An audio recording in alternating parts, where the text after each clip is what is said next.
ndakubwira ngo abajyaga barara bagushika Yesu abateza ingaru, yamara kubateza ingaru barangiza bakabihomberamo, amafaranga batanga bakatangira ubusa kubera yuko bakiriye izindi mbaraga.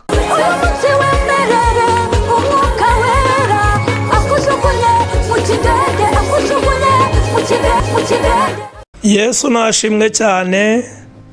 Twongeye kubasuhuza, nimugira amahoro. Amazina ni Ruhumuriza Herimani, nimuhabwe umugisha n'Imana.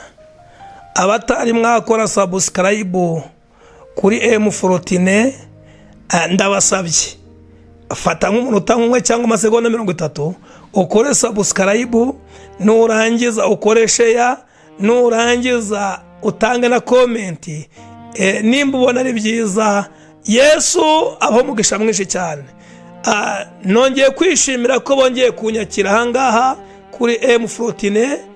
Imana yo mu ijuru nibaho umugisha nabo. Nta kindi kituzanye no kuganira ku magambo y'Imana. Imana yo mu ijuru ibaho umugisha mwinshi.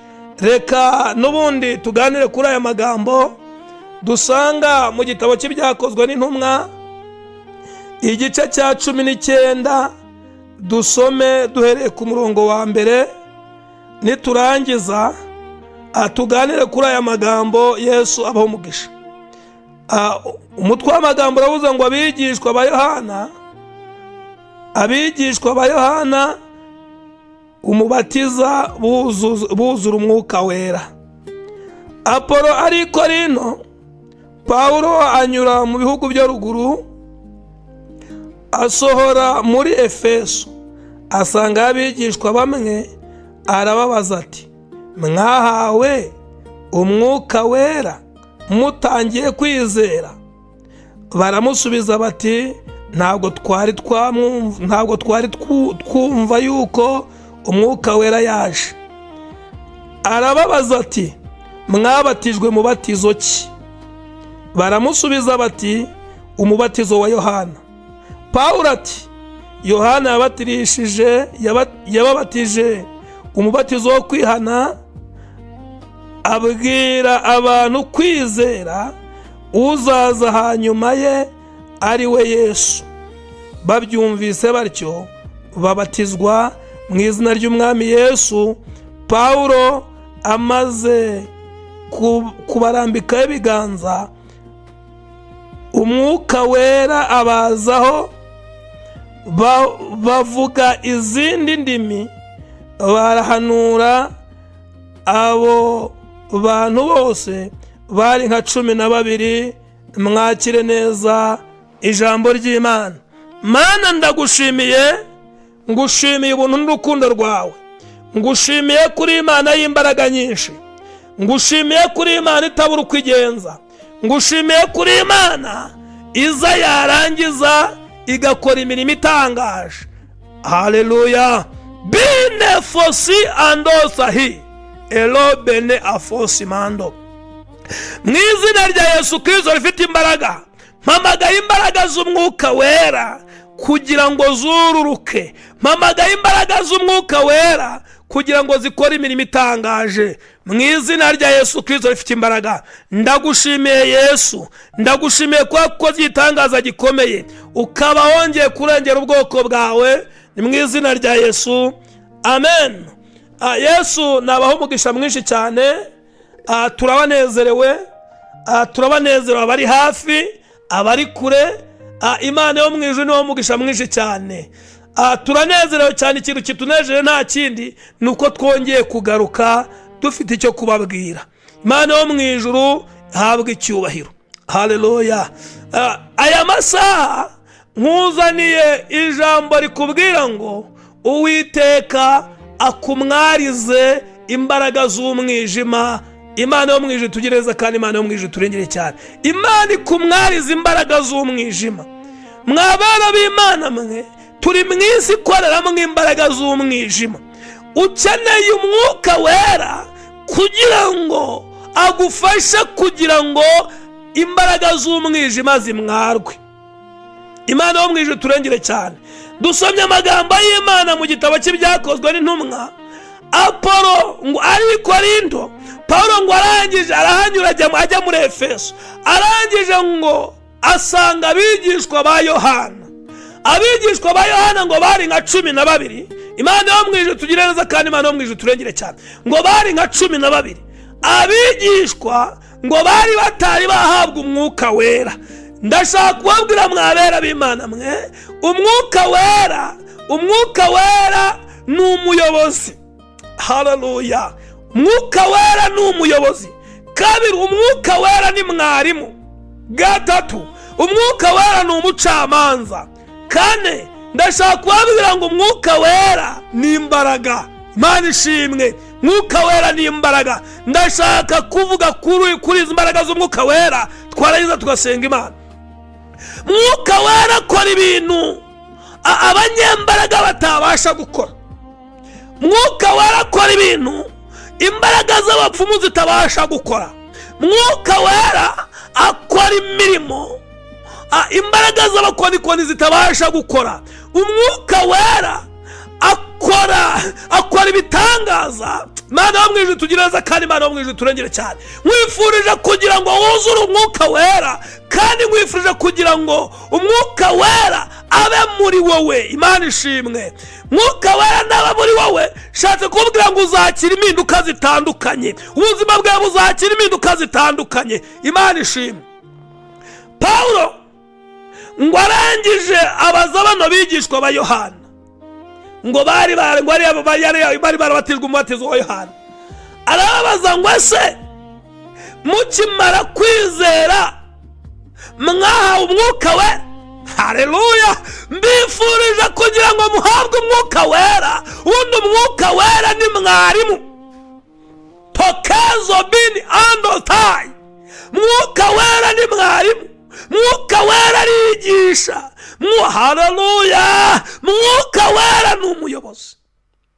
Umwuka wera ni imbaraga. Imana yo mwijuru tugire neza kandi Imana yo mwijuru turengere cyane. Iyo umuntu afite umwuka wera, abatandukanye n'umuntu utagira umwuka wera. Umwuka wera nka mwarimu.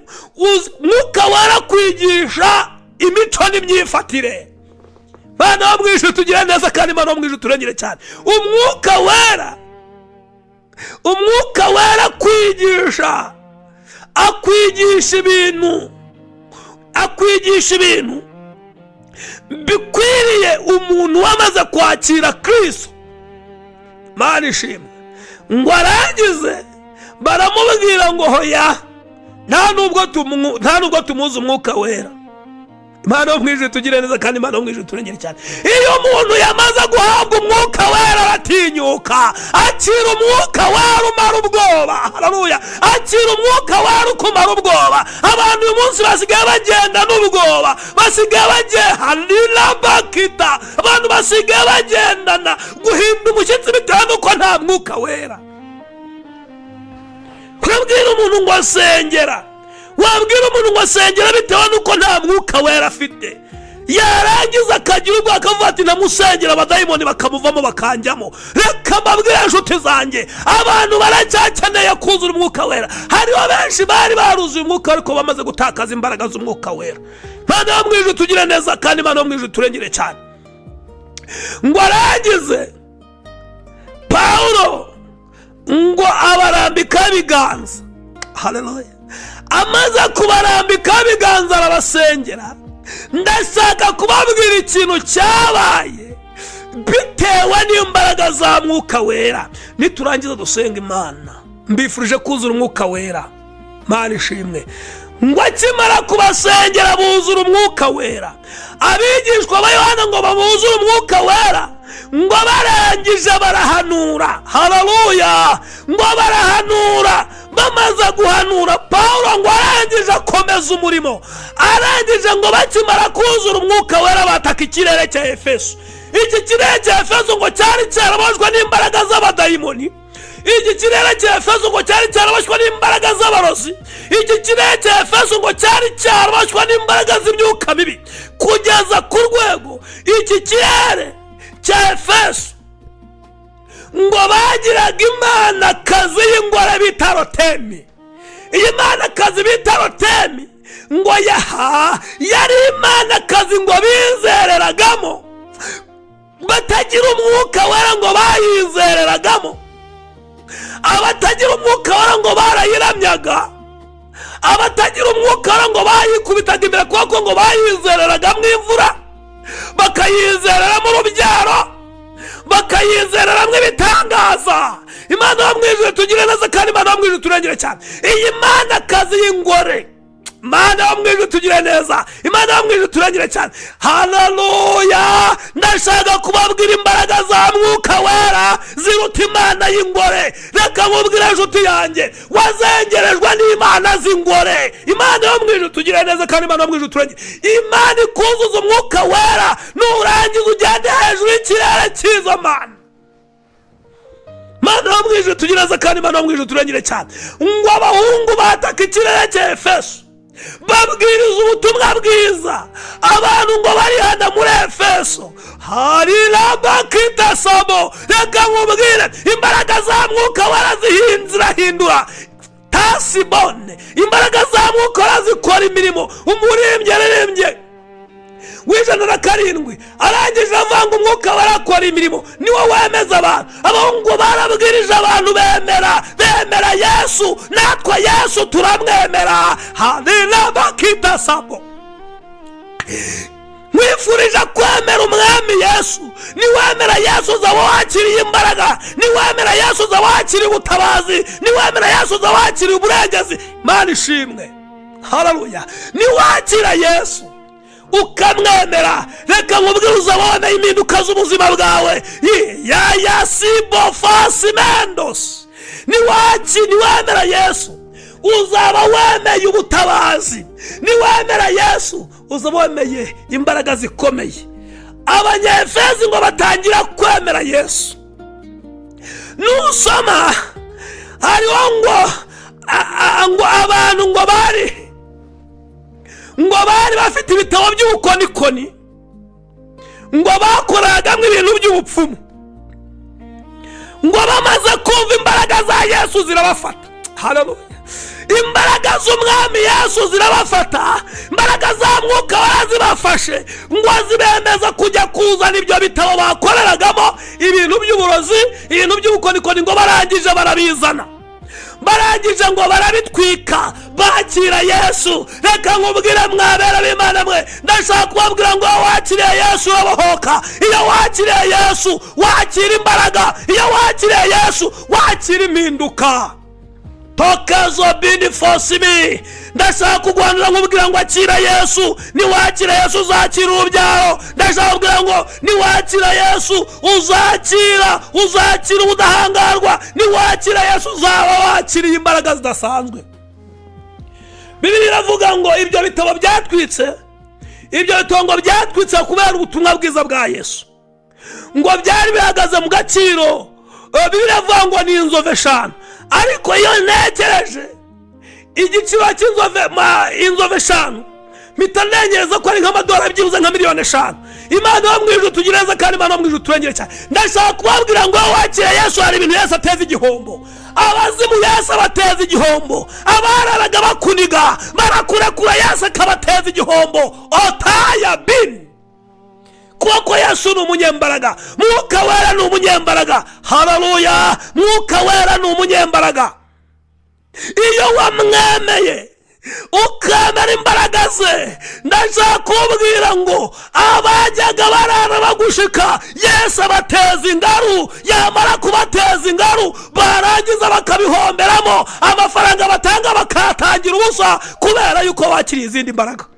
Bani ishimwe. Ariko yuhora mu bapfumu, uhora uterekera, uhora mu pfu y'amaso byose. Ndashaka kubabwira ngo icyo gihe abazimu baragenda bakaguponda, bakagukubita, bakagufataho ijambo kugira ngo twisengere Imana. Ubutumwa bwiza bwa Yesu ngo barabwamamaza, abantu muri Efeso barakizwa. Ayiwe, haleluya! Ngo barakizwa, bamara gukizwa. Ahangaha ngo hari umucuzi bita Domitiriyo. uyu nguyu mucuzi biravuga ngo yari umucuzi w'ibigirwamana bashyiraga mu ngoro za Rotemi, bashyiraga mu nzu, bashyiraga mu nsengero z'Imana y'ingore. Imana y'ingore, Imana yiteza igihombo. Tokezobin, Imana y'ingore yazengereje ubuzima bwawe, Imana yiteza igihombo. Imana y'ingore yazengereje umuryango wawe, Imana yiteza igihombo. Imana y'ingore yazengereje umugabo wawe, Imana yiteza igihombo. Imana y'ingore ayayayayaya, Imana y'ingore yazengereje famiye yawe, Imana yiteza igihombo. Uyu mugabo bita Domitiriyo ngo yari umucuzi, ngo wungukiraga abandi bacuzi, kubera ko ngo yari umucuzi w'ibigirwamana byajyaga mu nsengero za Rotemi, Imana y'ingore. Ngo abantu bakira Yesu, Domitiriyo ngo ataye, ngo arangije ngo ahita atangira kubona, agenda abona ibihombo.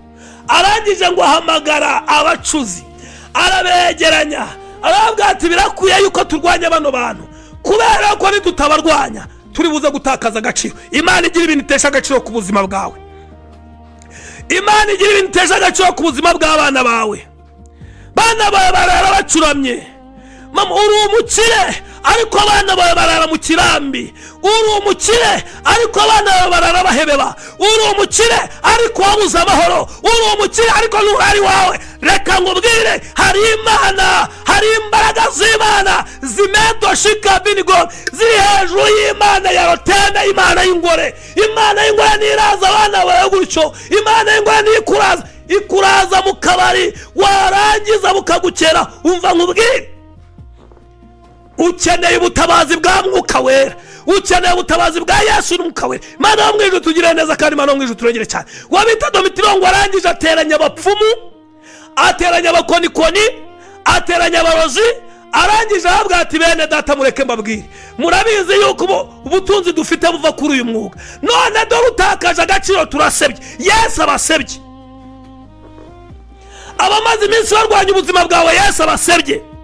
Abamaze iminsi barwanya umuryango wa Yesu abasebye.